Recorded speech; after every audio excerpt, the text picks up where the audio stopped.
Hello everyone, welcome back to your favorite channel Magnet Brains. This is me Shipra Tiwari. बहुत बहुत स्वागत है. इस चैनल में आपको प्रोवाइड कराया जाता है बिल्कुल बेहतरीन फ्री एजुकेशन ताकि आप अपने लाइफ में बहुत बेहतरीन कुछ कर सके. कोने से क्यों आई? क्योंकि नया टॉपिक शुरू करना है जिसका नाम है एस्केलमेंट्स. बहुत सारे लोग इसको एस्केलमेंट्स भी कहते हैं. वैसे इसको प्रोनाउंसिएशन में हम लोग एस्केलमेंट्स या एस्केलमेंट्स कह सकते हैं. ठीक है, बहुत इंपॉर्टेंट फाइलम है क्योंकि ये बिल्लू भयंकर है. ये बिल्लू भयंकर इतनी भयंकर भयंकर बीमारियां कॉज करता है जिसके बारे में हम कभी अनुमान ही नहीं लगा सकते. ठीक है, नॉर्मली हम लोगों ने फ्लैट वॉर्म्स में ये पढ़ा कि फ्लैट वॉर्म्स जो होता है वो एक होता है. ठीक है, पर ये बिल्लू भयंकर आपकी आंतों में भर भर कर बहुत सारे अमाउंट में पाया जाता है. इवन इसका लोड आपकी इंटेस्टाइन आपकी आंतों में इतना ज्यादा हो जाता है कि आपकी आंतें ही काम करना बंद कर देती हैं. आई बात समझ में? सो दिस बिल्लू भयंकर इज वेरी डेंजरस. ठीक है, इवन आप लोगों ने क्या पढ़ा था? आप लोगों ने पढ़ा था प्लेनेरिया. प्लेनेरिया में हाई रिजनरेशन पावर है और इतना कोई बहुत ज़्यादा पैरासिटिक है नहीं, वो पैरासिटिक है ही नहीं. ठीक है, पर इसमें आपको पढ़ना है ऐसे ऐसे पैरासाइट्स के बारे में जिनके बारे में आप सोच भी नहीं सकते. इन्हें हम कलेक्टिवली राउंड वॉर्म्स के नाम से जानते हैं. आई बात समझ में? इन्हें हम राउंड वॉर्म के नाम से जानते हैं.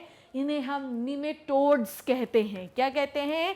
नीमेटोड्स. नीमा का मतलब है, नीमा का मतलब नहीं है वो वॉशिंग पाउडर निरमा, दूध की सफेदी निरमा से आए.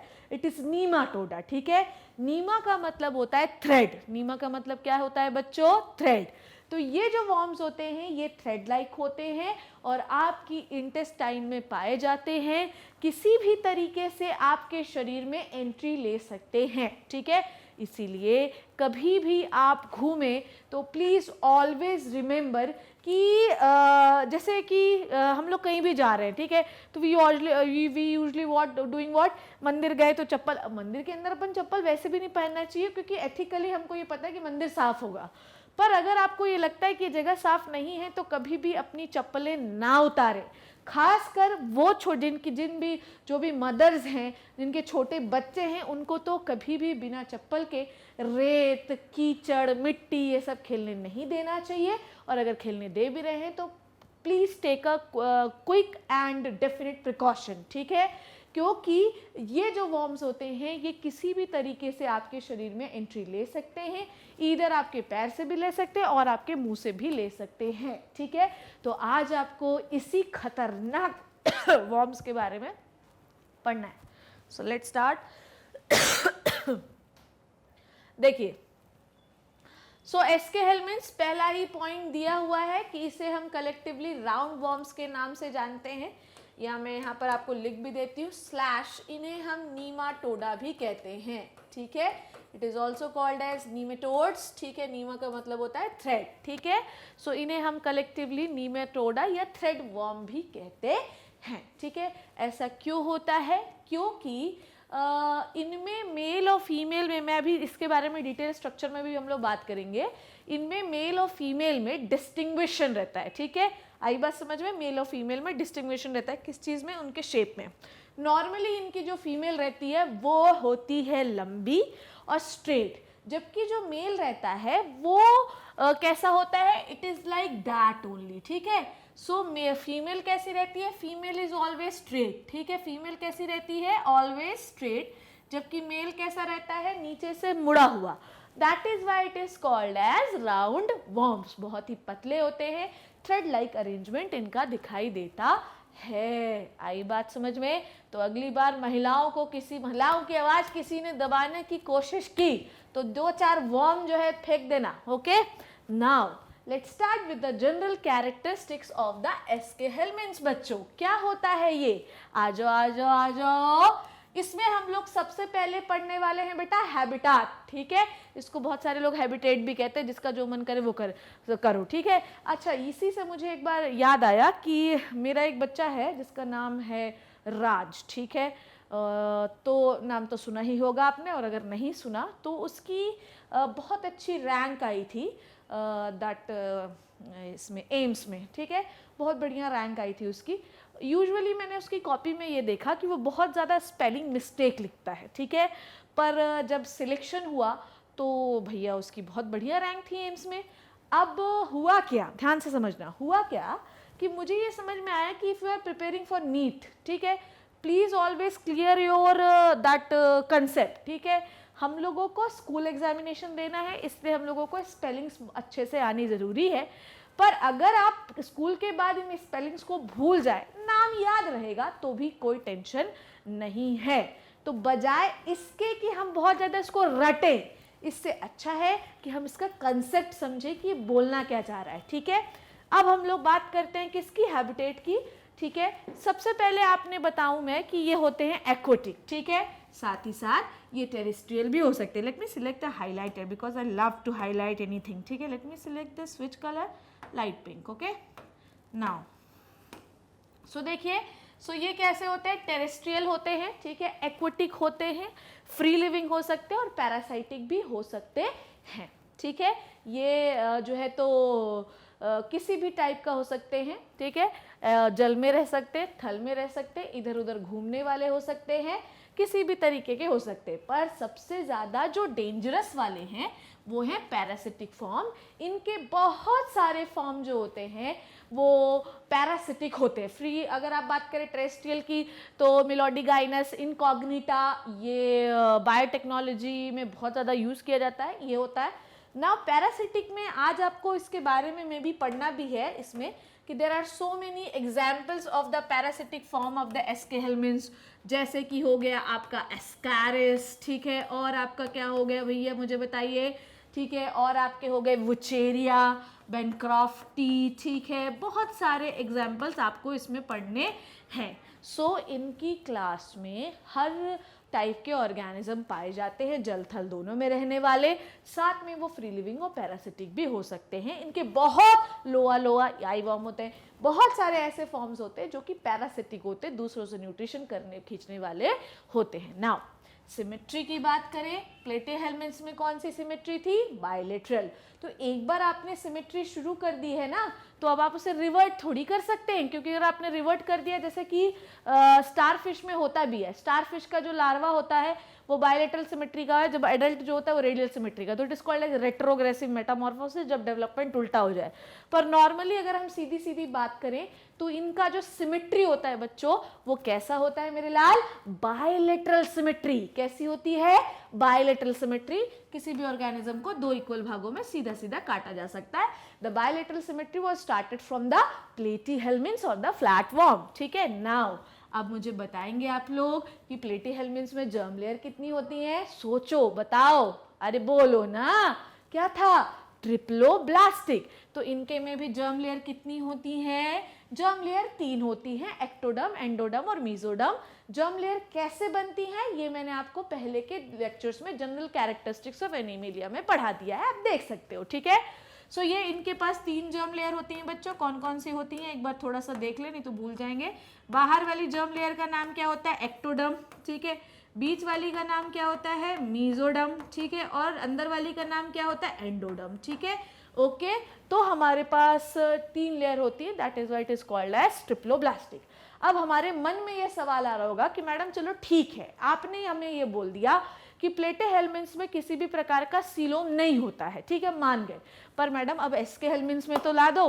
पर मैंने आपको जनरल कैरेक्टरिस्टिक्स ऑफ एनीमिलिया में ये भी पढ़ाया है कि उसमें भी सीलोम नहीं होता, कायदे से होना चाहिए, और बॉडी कैविटी को देखकर लगता है कि है, पर वो सीलोम नहीं है, ठीक है। आई बात समझ में, कैसा था, याद आया आपको, मुझे बताओ, ओके।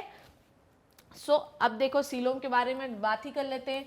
तो इनकी बॉडी में सीलोम कैसी थी बताओ, आपको ड्रॉ करके बताऊं मैं क्या, ऐसा था, this is the gut wall, ठीक है, and this is the body wall, isn't it, ऐसा ही था, अरे बोलो ना, ठीक है। और इनके में मीजोडर्म किसके फॉर्म में थी, मीजोडर्म पाउच के फॉर्म में थी, ऐसा ही थी ना, मीजोडर्म किसके फॉर्म में थी भैया, पाउच के फॉर्म में थी। तो कायदे से देखने में क्या लग रहा है कि सीलोम है, ठीक है, normally what we are considering that this is the coelom, but actually it is not the coelom. So इसमें आपको क्या दिखाई दे रहा है, mesoderm in the form of pouch. ये पढ़ा भी चुकी हूं मैं, mesoderm in the form of pouch. ठीक है, mesoderm in the form of pouches. ठीक है, प्रेजेंट इन द कैविटी. ठीक है, ये क्या हो गई आपकी गट. ठीक है, and this is your body wall. ये पढ़ाया था मैंने. ठीक है, so what you are learning it it is the ectoderm, this is the endoderm. ठीक है, एंड मीजोडर्म को बीच से स्प्लिट होकर बॉडी वॉल को भी कवर करना, गट वॉल को भी कवर करना था और बॉडी वॉल को भी. पर मीजोडर्म भैया ऐसा है कि मीजोडर्म पाउच के फॉर्म में पाई जाने लगी, तो उनने ना तो गट वॉल को कवर किया ना ही बॉडी वॉल को. तो ऐसी कंडीशन में हमें देखकर तो लगता है कि सीलोम है मेरे लाल, पर सीलोम नहीं है. Please always remember this. ठीक है, ओके. सो इनके बॉडी में सीलोम नहीं है. हाँ, ये है कि सीलोम देखने में लगता है तो हम ये मानते हैं कि सीलोम होगा, पर coelom no no no, coelom नहीं है. ऐसी कंडीशन में एस्केलमिन्स और राउंडवॉर्म नीमेटोडा में हम सीडोसीलोमेट एनिमल कहते हैं. अभी तक हम लोगों ने पढ़ा कि भैया प्लेटेहेलमिन्स में ऑर्गन लेवल ऑफ ऑर्गेनाइजेशन पाया जाता है. बॉडी में ऑर्गन जो होते हैं वही पूरी बॉडी बनाते हैं, पर जैसे जैसे जैसे जैसे आप डेवलपमेंट की ओर बढ़ोगे मेरे बच्चों, आपको डेवलपमेंट दिखाई देगा. ठीक है, अब आपके ऑर्गन एग्रीगेट हो गए हैं और बॉडी में पर्टिकुलर एक सिस्टम बन गया है. So they have organ system level of organisation. Please always remember this. ठीक है, तो इनकी बॉडी में organ system level of organisation पाया जाता है. ठीक है, now let's talk about the digestive system. ठीक है, डाइजेस्टिव सिस्टम जो है बहुत ज़्यादा इंपॉर्टेंट है, बिल्कुल ध्यान से समझना. आप लोगों ने, अब मैं इसको थोड़ा सा रब कर दूं, क्या इतनी बात समझ गए ना आप लोग. नाउ डाइजेस्टिव सिस्टम की अगर हम लोग बात करें बच्चों, ठीक है, बिल्कुल ध्यान समझना, बड़ा इंपॉर्टेंट है. प्लेटीहेलमिन्स में हम लोगों ने डाइजेस्टिव सिस्टम कैसा पढ़ा था कि भैया माउथ है इनके पास, पर एनस वेनस नहीं है. ठीक है, इनके पास माउथ है पर एनस नहीं है. ठीक है, पर इनके साथ थोड़ा सा प्रॉब्लम है.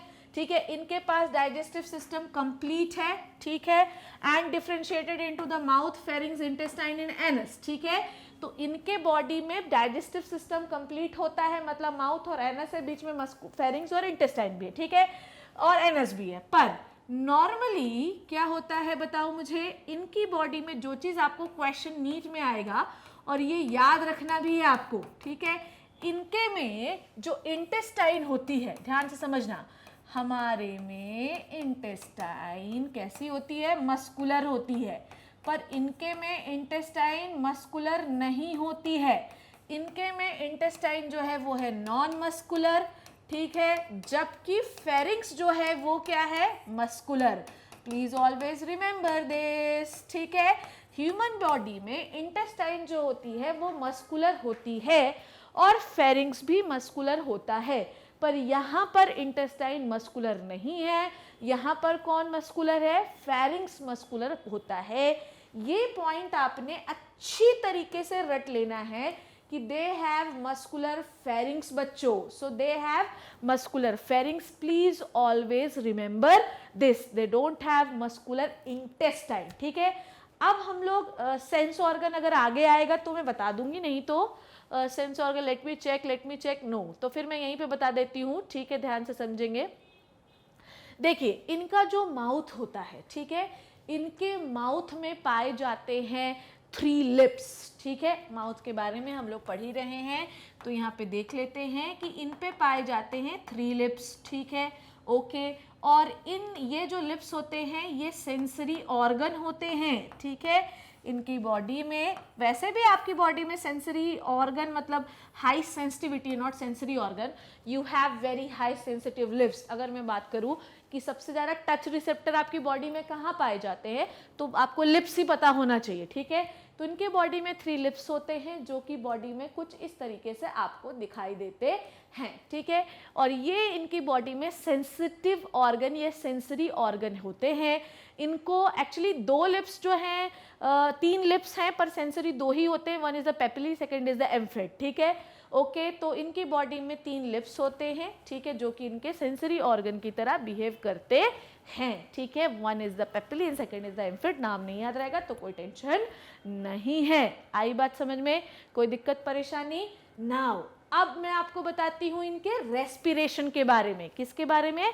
रेस्पिरेशन के बारे में। भैया ऐसा है, अभी आपने क्या सीखा कि इनके बॉडी प्लान भी अब बात कर ही रहे हैं, तो बॉडी प्लान में भी बात कर लेते हैं हम लोग, ठीक है। बॉडी प्लान, ठीक है, इधर देख लीजिए, इनका जो बॉडी प्लान होता है वो होता है tube with in tube plan, ठीक है। इनके बॉडी में tube with in tube plan पाया जाता है। What is a tube with in tube plan? ये याद है क्या आप लोगों को? इट्स ओके, नहीं याद हो तो कोई टेंशन नहीं। सपोज दैट कि ये आपकी बॉडी है और इसके अंदर आपकी एलिमेंट्री कैनाल है, ठीक है। So this is your body, ठीक है, look at this, this is your body and this is no, हाँ, this and this one is your alimentary canal, ठीक है, एलिमेंट्री कैनाल और the food pipe. So what we are seeing here, हमें क्या दिखता है मेरे लाल, क्या दिखता है मेरे प्यारे बच्चों, क्या दिखता है मेरे आंखों के तारे? हमें ये दिख रहा है मैडम कि हमारी बॉडी एक स्ट्रक्चर है जिसके अंदर फूड पाइप पाई जा रही है, ठीक है। तो जब आपको ऐसा दिखाई दे, मतलब ये जनरली तब बनता है जब बॉडी में माउथ और एनस दोनों होते हैं। तो आपकी दिख रहा है कि इनके पास भैया प्रॉपरली एक माउथ है जिसमें 3 लिप्स पाए जाते हैं जो कि इनका सेंसरी ऑर्गन है। इनके पास एक मस्कुलर फेरिंग्स है और नॉन मस्कुलर इंटेस्टाइन और एक एनस होता है, मतलब tube with in tube plan को फॉलो कर रहे हैं, मतलब कंप्लीट एलिमेंट्री कैनाल इनकी बॉडी में पाई जा रही है। पर अगर मान लीजिए एनस नहीं होगा ना तो tube with in tube plan नहीं, वो ब्लाइंड सैक प्लान है, मतलब एक तरफ से बंद। आई बात समझ में?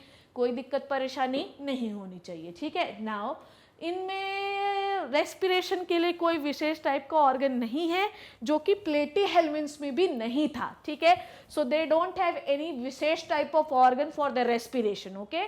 इनके पास नहीं होता है बहुत विशेष प्रकार का रेस्पिरेटरी ऑर्गन। इनके पास तो भैया जो नॉर्मल बॉडी सरफेस के थ्रू एक्सक्रीशन और रेस्पिरेशन दोनों हो सकता है, ठीक है। आई बात समझ में? एक्सक्रीशन तो बॉडी से भी एक्सक्रीट कर सकते हैं और डिफ्यूजन से रेस्पायर करते हैं। नाउ सर्कुलेटरी सिस्टम जो है वो अनडेवलप्ड है, मतलब मैं तो कहूँ कि सर्कुलेटरी सिस्टम इनके में नहीं है, जो कि प्लेटीहेल्मिन्थ्स में भी नहीं होता है। आई बात समझ में? ओके। नाउ अब मुझे ये याद आ गया है तो मैं यहाँ पे बता ही देती हूँ। Let's talk about little bit about the skeletal system, ठीक है। Let's talk about the skeletal system of the roundworm, ठीक है। सपोज, ध्यान से देखिएगा, okay.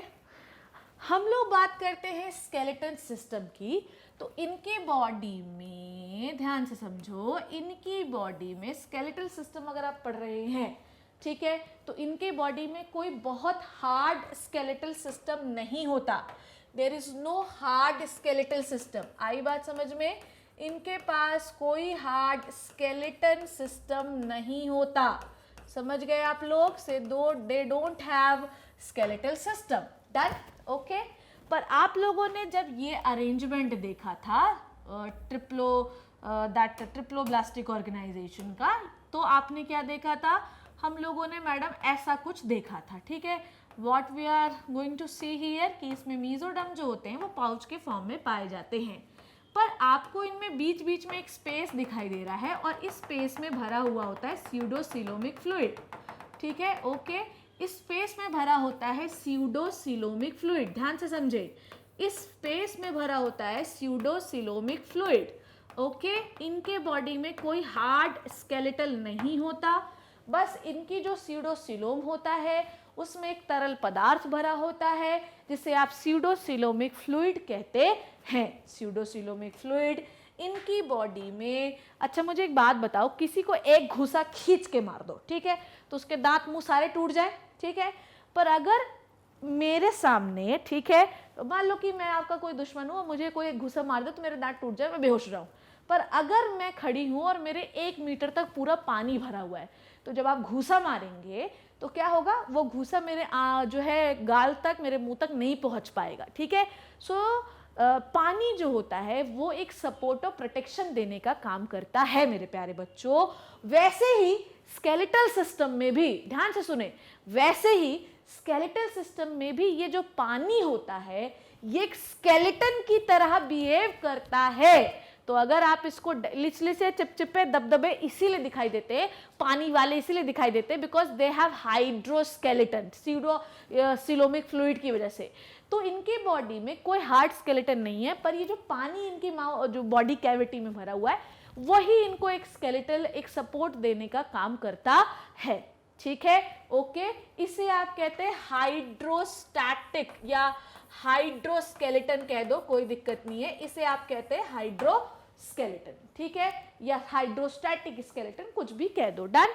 So the coelomic fluid helps in the protection, helps in the support of the Escherichia by making the hydroskeleton। ठीक है, आई बात समझ में? नाउ अब इसके बारे में, स्केलेटल के बारे में बात ही कर रहे हैं तो थोड़ा सा बॉडी वॉल के बारे में भी बात कर लेते हैं। आ जाओ आ जाओ आ जाओ। तो let's talk about the body wall. ठीक है, थोड़ा सा बॉडी वॉल के बारे में भी बात कर ले। आ जाओ, बॉडी वॉल। ठीक है, बॉडी वॉल जो है, ठीक है, इनकी बॉडी वॉल में बेसिकली होते हैं 3 लेयर। ठीक है, बेसिकली कितने लेयर होते हैं? 3 लेयर होते हैं। एक होता है क्यूटिकल, ठीक है, number 1 layer is what? Cuticle. Number 2 layer is what? Epidermis, ठीक है, number 2 layer is what? Epidermis. And number 3 layer is the muscularis या मसल लेयर। ठीक है, ओके, समझ में आई बात? तो इनकी बॉडी वॉल में बेसिकली 3 लेयर होते हैं। ये स्केलेटल सिस्टम आपको समझ में आया? नाउ अब हम लोग बात कर रहे हैं बॉडी वॉल के बारे में। ठीक है, तो इनकी बॉडी वॉल में बेसिकली मेरे लाल 3 लेयर्स पाई जाती हैं। How many layers? 3 लेयर्स। ठीक है, तो 3 लेयर इनकी बॉडी वॉल में पाई जाती है। सबसे पहली जो लेयर होती है वो होती है क्यूटिकल। ठीक है, कौन सी लेयर? क्यूटिकल होती है। ठीक है, ये एक नॉन लिविंग लेयर है। कैसी है? नॉन लिविंग लेयर है। ठीक है, ये बहुत ज़्यादा हार्ड होती है, ये बहुत ज़्यादा रेजिस्टेंट होती है। किस चीज़ के रेजिस्टेंट होती है? भैया ये जो वॉर्म है ये तुम्हारे शरीर में कहाँ रहेंगे? आँख में, पैर में, इंटेस्टाइन में, यही सब जगह रहेंगे। अब आपको भी पता है कि आपकी बॉडी का इम्यून सिस्टम इतना अच्छा है कि वो किसी न किसी तरीके से इन वर्म को डैमेज करने की कोशिश करेगा। पर ये जो क्यूटिकल होता है ये नॉन लिविंग होता है, फर्म होता है, हार्ड होता है, तो इसको डेड है, तो इसको आप आसानी से डैमेज नहीं कर सकते। So outer layer is the cuticle which helps to give the resistant for what? For the round worm. तो ये राउंड वॉर्म के लिए रेजिस्टेंट प्रोवाइड करती है। ठीक है, आई बात समझ में? यही क्यूटिकल, ध्यान से समझना, ये जो आपके एस्केहेलमिन्स होते हैं इनका मोल्टिंग स्टेज होता है। बिल्कुल ध्यान से समझना, ये जो एस्केहेलमिन्स होते हैं मेरे बच्चों, इनमें एक मोल्टिंग स्टेज होता है। नॉर्मली ये अपना स्किन उतार देते हैं। ठीक है, तो एक लाइफ साइकिल में ये मैक्सिमम 4 बार अपनी स्किन उतार सकते हैं। So they can remove it. ठीक है, they can remove how many times? 4 times. ठीक है, okay, and this process is called as moulting. This process is called as बच्चों मोल्टिंग। आई बात समझ में? तो इनके बॉडी वॉल में पहली जो लेयर होती है वो होती है क्यूटिकल। क्यूटिकल एक non living very hard material की बनी हुई लेयर होती है।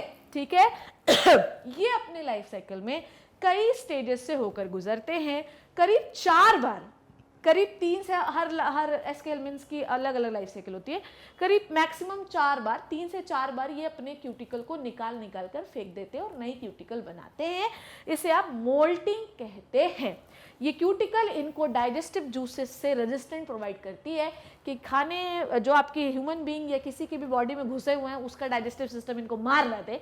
उस डाइजेस्टिव जूसेस एसिडिक होते हैं, मार भी सकते हैं। ठीक है, तो इसलिए। ठीक है, नाउ एपिडर्मिस की बात करूं मैं। ठीक है, तो इनकी जो एपिडर्मिस होती है वो होती है सिंसाइटियल। ठीक है, इनकी जो एपिडर्मिस होती है वो होती है सिंसाइटियल। सिंसाइटियल का मतलब होता है कि सेल्स के बीच में नो वॉल। ठीक है, no walls in between the cells. ठीक है, आई बात समझ में? नॉर्मली सेल ऐसे ऐसे होंगी, पर अगर मान लीजिए कि आपकी सेल्स के बीच में क्या ना हो? वॉल ना हो, तो अब आपको कैसे दिखाई देगी आपकी पूरी बॉडी? ध्यान से समझें, तो आपको कैसे दिखाएगी पूरी बॉडी? कैसे दिखाई देगी? आपको पूरी बॉडी कुछ इस तरीके की दिखाई देगी. It is like this this this. तो डोंट यू थिंक सो कि आपको एक से ज्यादा न्यूक्लियस यहाँ पर दिखाई दे रहे हैं. तो it is called as syncytial. तो मान लीजिए कि अगर आपकी बॉडी की वॉल में, ठीक है, बहुत सारे न्यूक्लियस दिखाई दे रहे हैं, तो it is called as syncytial. ठीक है, ओके, जुड़ा हुआ न्यूक्लियस, बहुत सारे न्यूक्लियस. तो इनकी बॉडी में सिंसाइटियल न्यूक्लियस होते हैं. इनकी एपिडर्मिस में, which is just below the cuticle, epidermis में स्क्लेरोप्रोटीन भी पाए जाते हैं जो इनको रेजिस्टेंट प्रोवाइड करते हैं. नाउ अब मैं आपको बताती हूँ कि अभी तक आप लोगों ने मसल्स नहीं पढ़ी थी. ठीक है, अभी तक के फाइलम में हम लोगों ने कहीं भी मसल्स के बारे में बच्चों नहीं पढ़ा है. आई बात समझ में? हमने कहीं भी नहीं पढ़ा. हमने सिर्फ सेल्स पढ़ी, सेल्स पढ़ी, सेल्स पढ़ी. पर अब आपको याद रखना है कि सबसे पहला जो मसल्स का इवोल्यूशन है, कौन से कलर से लिखूं? बताओ बताओ बताओ मुझे, किस कलर से लिखूं? इससे लिखती हूँ. ठीक है, ये इससे लिखती हूँ. देखो, सबसे पहले जो मसल्स का इवोल्यूशन शुरू हुआ है वो एक्चुअली आपके इसी फाइलम से शुरू हुआ है. ठीक है, अभी तक हम लोग सेल्स के बारे में पढ़ रहे थे, पर एग्जैक्टली हम मसल्स के बारे में यहीं से पढ़ेंगे. ठीक है, और वो muscle fibre, not exactly muscle, actually muscle fibre, and these muscle fibres are the longitudinal muscle fibre. ठीक है, क्योंकि मसल्स का इवोल्यूशन हम लोगों ने अभी तो शुरू करना भी है. तो सबसे पहले LMF जो है, लॉन्गिट्यूडनल मसल फाइबर, इनमें पाए जाते हैं. There are so many muscle fibres, longitudinal, oblique, circular. तो इनमें लॉन्गिट्यूडनल मसल फाइबर पाया जाता है. ठीक है, okay. Nervous system, nervous system जो है इसमें सर्कमफेरेंजियल रिंग के फॉर्म में पाया जाता है, जिसके बारे में हम लोग नेक्स्ट क्लास में और ज़्यादा अच्छे से पढ़ेंगे. सो इसको मैं एक बार रिवाइज भी करवा दूंगी, तो घबराना मत. So see you in the next class. घर पे रहो, सेफ रहो. बहुत इंपॉर्टेंट चीज़ पढ़ा रही हूँ, ध्यान से पढ़ते रहो. So see you in the next class. Thank you so much.